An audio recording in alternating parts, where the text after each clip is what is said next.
Sophia invites Blaine on a picnic, but he's distracted by thoughts of another woman.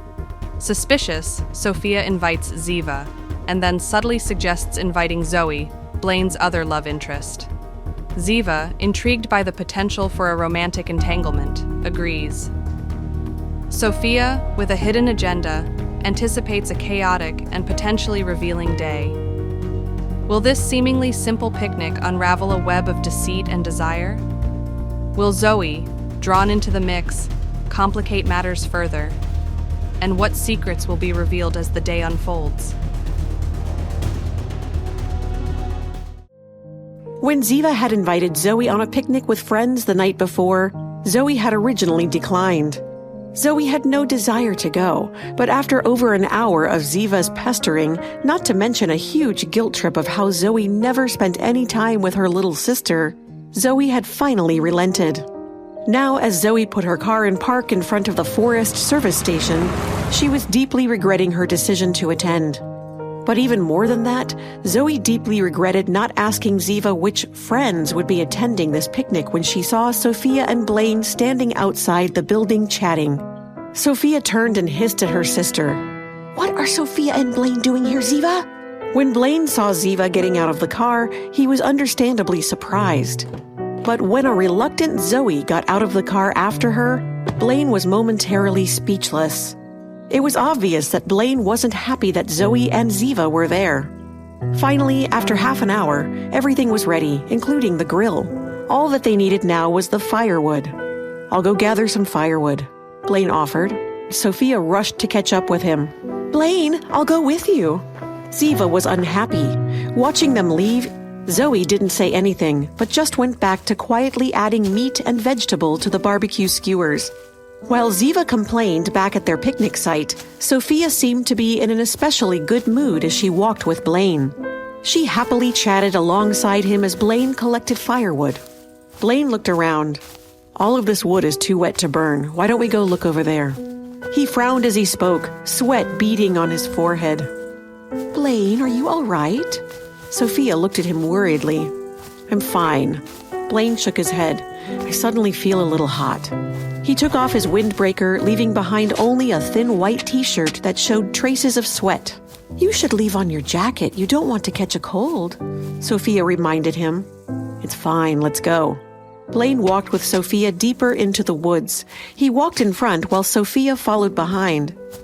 However, they had only taken a few steps when they suddenly felt the ground underneath them give way. Sophia screamed in shock as the two of them fell into a deep hole without any warning. Sophia was so scared that she began to cry. She threw herself headfirst into Blaine's warm embrace. "Blaine, I'm afraid. What is this? What did we fall into?" "Don't be scared. This is just a normal hunting trap," Blaine said calmly, then looked around and confirmed. "There should be people coming to save us soon." Blaine ignored her and went to the side of the hole to check for exits. There was no longer any doubt in Blaine's mind. He was a doctor, after all. All of his symptoms pointed to only one logical explanation. He'd been drugged. Someone on this picnic had spiked Blaine's drink. Blaine looked up. The depth of the trap was about 3 meters, and the edges were smooth. It would be impossible to climb up the sides by hand. They'd have to call for help. Blaine felt his pockets, but realized he didn't have his phone. Back at the picnic site, Zoe and Ziva began to worry. Sophia and Blaine had left a long time ago to gather firewood, but still hadn't returned. "Give them a call," Zoe suggested. Ziva took out her cell phone and dialed Sophia's number, but her phone was turned off. In the next moment, they heard a phone ring. Looking down, Ziva saw Blaine's phone on the table by the grill. Zoe frowned. He didn't take his phone with him. It had been over an hour, so she hoped that nothing had happened to him. "Ziva, wait for me here. I'll go look for them." Inside the trap, Blaine was becoming increasingly uncomfortable. Whatever had been slipped into his drink must have been aphrodisiac. Who would do such a thing? It had to have been someone on the picnic. Above the trap, Sophia's excited cry was what had drawn Zoe's attention to the large hole in the ground. "Zoe!"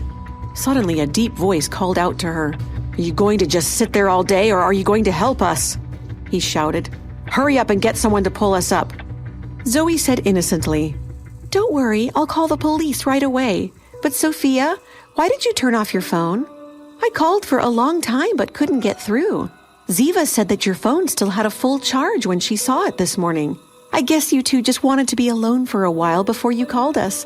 Sorry I interrupted. Seeing the increasingly pale face of Sophia, the smile on Zoe's face grew even wider as she spoke. Blaine looked up at the smirk on Zoe's face. He realized that now that Zoe was here, his head was clear and he felt much calmer. The antidote to cure the false effects of an aphrodisiac was the power of true love. The police arrived quickly to rescue Blaine and Sophia from the deep hunter's trap.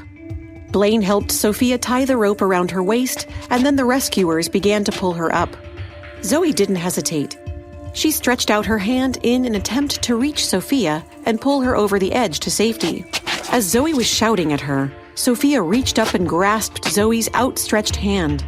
Suddenly, Zoe felt a sharp pain in her palm. It hurt so much that Zoe didn't even have time to think before she reflexively opened her hand. It wasn't until half a second after Zoe retracted her hand that she realized what had happened. "Sophia, no!" Zoe screamed in fright. Sophia tumbled back into the depths of the trap, her scream echoing through the woods. Zoe watched in horror as Sophia disappeared from view, the rope dangling uselessly. A wave of dizziness washed over her, the pain in her hand throbbing. Had she let go? Or had Sophia's grip slipped? Will Zoe be able to overcome the guilt and trauma of this incident? Who drugged Blaine and why? Will Sophia survive the fall? And if so, will she forgive Zoe? Hi, Zoe here. If you are wondering what happens next, then download the Pocket FM app and listen to the exciting episodes of Rekindled Heartache now.